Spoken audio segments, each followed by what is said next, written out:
देखिए, पहले की सरकार भी बहुत सारे काम करवाती थी, लेकिन उनका उद्देश्य काम को पूरा करना नहीं होता था। उनका उद्देश्य होता था भ्रष्टाचार करना।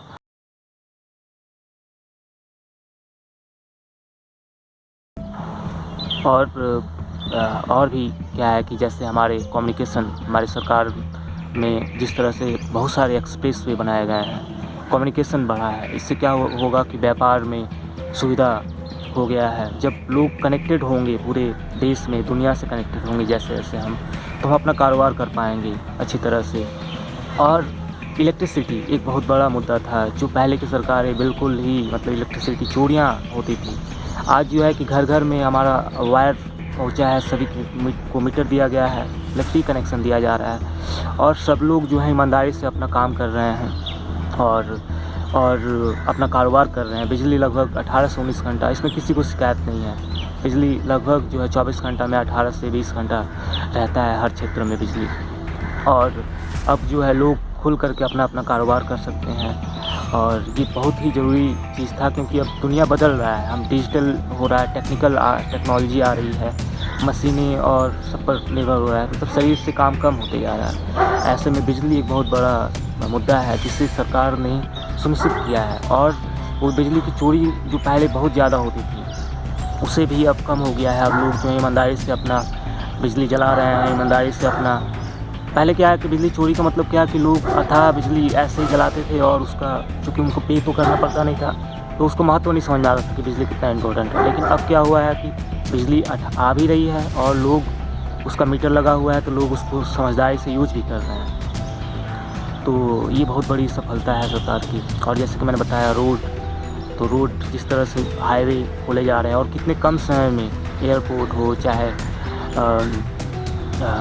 रोड, बहुत सारे जो हाईवे हो, ये बन रहा है बहुत कम समय में। ये सराहनीय है।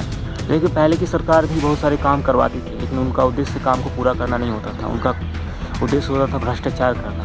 वो 10 तरह के काम शुरू कर देते थे और फिर बस उसके नाम पर काम शुरू करके उसके नाम पर पैसा इकट्ठा करते थे और फिर उससे लूटते थे। यही काम था उनका। लेकिन अभी की सरकार है कि कोई भी काम शुरू कर रही है, उसे ईमानदारी से जितना तय समय है उससे कम समय में पूरा भी किया जा रहा है।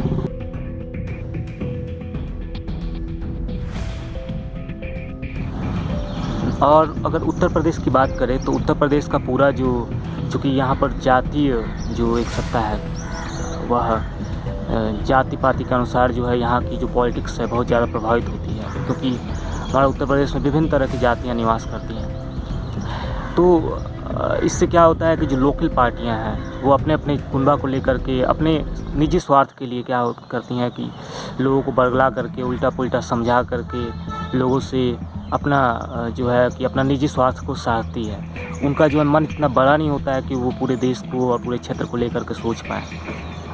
तो मैं देश के सभी नागरिकों से निवेदन करूँगा कि आप जो हैं एक भारतवर्ष के पुत्र हैं, आप एक मानव हैं, एक ही मानव समाज हैं और आप ये छोटी विचारधारा से ऊपर उठिए। अब समय आ गया है।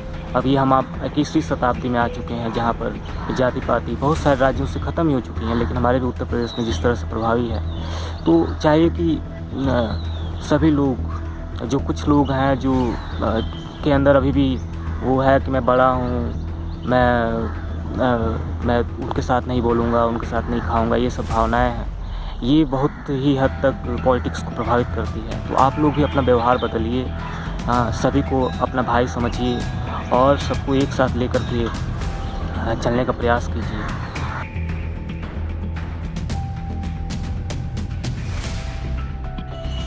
और अगर हम महंगाई की बात करें तो महंगाई एक बहुत ही ऐसा मुद्दा है जो हर सरकार में रहा है। और आप थोड़ा सा विचार कीजिए तो आप 5 साल पहले या 10 साल पहले या हमारे पिताजी लोग बताते थे कि 10 रुपया लेकर जाते थे तो पूरे मार्केट से झोला भर करके सामान लाते थे। लेकिन वो इस बीच जो है बहुत सारी सरकारें आई हैं, गई हैं, लेकिन क्या हुआ, लगातार जो है कि महंगाई बढ़ते रहा है। तो इसका मतलब ये जो महंगाई है ये पूरा इंटरनेशनल मार्केट से जुड़ा हुआ मुद्दा है और ये लगातार बढ़ेगा। तो इस पर हम ज़्यादा विचार न करके हम ये सोचें कि हम कैसे जॉब क्रिएट करें, क्योंकि अभी भी हमारे देश में ऐसी स्थिति, हमारे बहुत सारे फ्रेंड बाहर रहते हैं वो बताते हैं कि हमारे देश में जो शिक्षा है, चाहे मेडिकल फैसिलिटी है, चाहे यात्रा करने के लिए जो खर्चा है, चाहे रहने का खर्चा है, वो बहुत ही कम है अन्य देशों से।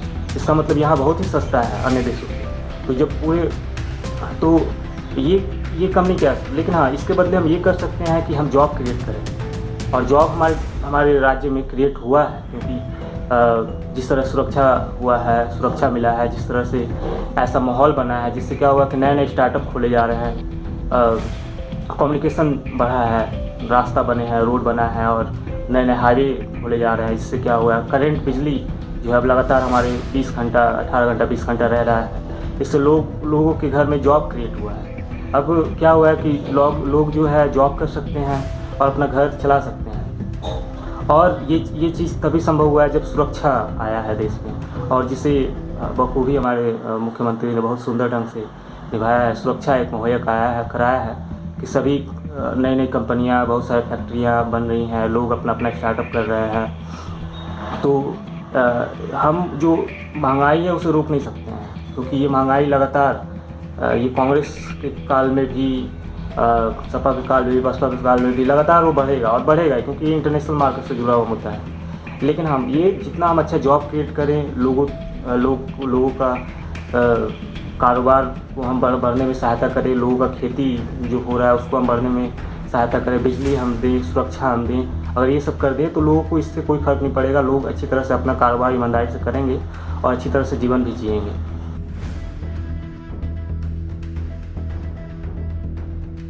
और जहाँ तक वोट देने का बात है, देखिए, जो पहले वोट नहीं दिए थे वहीं आज विरोध भी कर रहे हैं, जिन्होंने पहले वोट नहीं दिया था। और कुछ लोग जो मध्यम किस्म के लोग हैं, क्योंकि देखिए कुछ लोग जो हैं वो तो बिल्कुल पहले भी वोट नहीं दिए थे, आज भी वोट नहीं देंगे और देंगे भी नहीं। उनको आपको कितनों खिला दो पिला दो और कुछ भी उनके लिए कर दो, वो वोट नहीं देंगे, ठीक है। क्योंकि उनके अंदर वो जाति का जो है, संप्रदाय वाली भाव जो है, क्षेत्र वाली भाव जो है, बहुत फूट कर भरा हुआ है, उसे समझाना मुश्किल है। और मैं ये वीडियो उनके लिए नहीं बना रहा हूँ, थोड़ी नाराज़ भी उनको होगी, लेकिन कोई बात नहीं, इतना तो करना पड़ेगा हमें।